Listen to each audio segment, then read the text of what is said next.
Audio Jungle.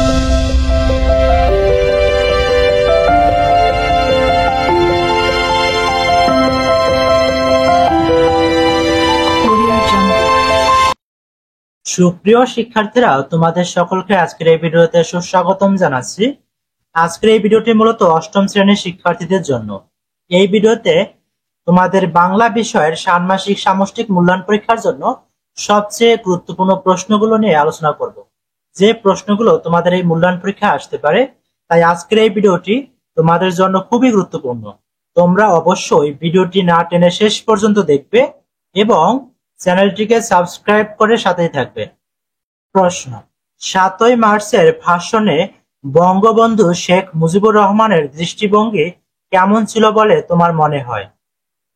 নমুনা উত্তর: ৭ই মার্চের ভাষণে বঙ্গবন্ধু শেখ মুজিবুর রহমান পরাধীন বাঙালির স্বাধীনতার জন্য বাঙালিকে একতাবদ্ধ করতে চেয়েছিলেন। ১৯৭১ সালের মার্চ মাস ছিল বাঙালির জন্য এক ক্রান্তিকাল। নির্বাচিত প্রতিনিধিদের হাতে ক্ষমতা হস্তান্তর না করায় বাঙালির দাসত্ব এড়ানোর আর কোনো উপায় না দেখে বঙ্গবন্ধু ১৯৭১ সালে স্বাধীনতার ঘোষণা করেন। কিন্তু তিনি পাকিস্তানি শাসক গোষ্ঠীকে ৪টি শর্ত দেন। শর্ত ছাড়া স্বাধীনতা ঘোষণা করলে সেই মুহূর্তে বাঙালির উপর ধ্বংসযজ্ঞ নেমে আসত। তাই বঙ্গবন্ধু শেখ মুজিবুর রহমান ৪টি শর্ত দিয়ে স্বাধীনতা ঘোষণা করেছেন এবং ধেয়ে আসা নির্যাতন থেকে বাঙালিরা কিভাবে নিজেদেরকে রক্ষা করবে তা নিয়ে তাদের দিক নির্দেশনা দিয়েছেন। স্বাধীনতার জন্য বাঙালিকে আত্মত্যাগে উদ্বুদ্ধ করা এবং একতাবদ্ধ করাই ছিল বঙ্গবন্ধু শেখ মুজিবুর রহমানের লক্ষ্য।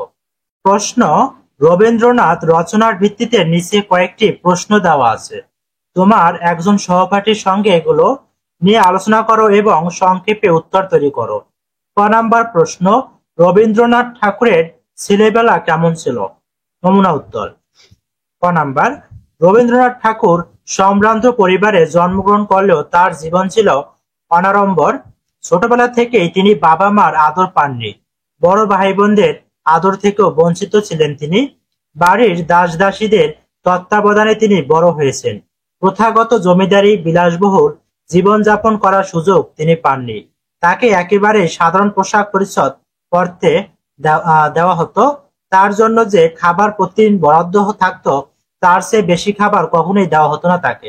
মোট কথা, তার ছেলেবেলা খুব অনাদর ও অবহেলায় কেটেছে। প্রশ্ন খ: রবীন্দ্রনাথ ঠাকুরের শিক্ষা অভ্যাস সম্পর্কে যা জানো তা লেখো। খ নাম্বার প্রশ্ন: রবীন্দ্রনাথ ঠাকুরকে ছোটবেলায় গুরুজনদের তত্ত্বাবধানে নিয়ম মাফিক নানা প্রকার শিক্ষা অভ্যাস করানো হতো। খুব ভোরে ঘুম থেকে উঠেই এক কানা পালোয়ান হিরো সিংহের কাছে ল্যাঙ্গট পরে ধুলো মাটি মেখে কুস্তি লড়তে হতো। কুস্তি লড়া শেষ হতে না হতে মাইনে করা মাস্টার মশাই চলে আসতেন ভূগোল, ইতিহাস ইত্যাদি পড়ানোর জন্য। রবীন্দ্রনাথ ঠাকুর স্কুলের প্রাতিষ্ঠানিক শিক্ষা পছন্দ করতেন না। ড্রয়িং মাস্টারের কাছে ছবি আঁকা শিখতেন। তিনি বাসার শিক্ষকের কাছে ইংরেজি বই পড়তেন। তিনি অন্যান্য বিষয় পড়তে পছন্দ না করলেও বিজ্ঞানের প্রতি ছিল তার আগ্রহ। বিজ্ঞানের খুঁটিনাটি বিষয় নিয়ে নাড়াচাড়া করতে তার খুব ভালো লাগতো। অল্প বয়সেই তিনি কৃত্তিবাসের রামায়ণ ও মাইকেলের মেঘনাদবধ কাব্য পড়ে শেষ করেন।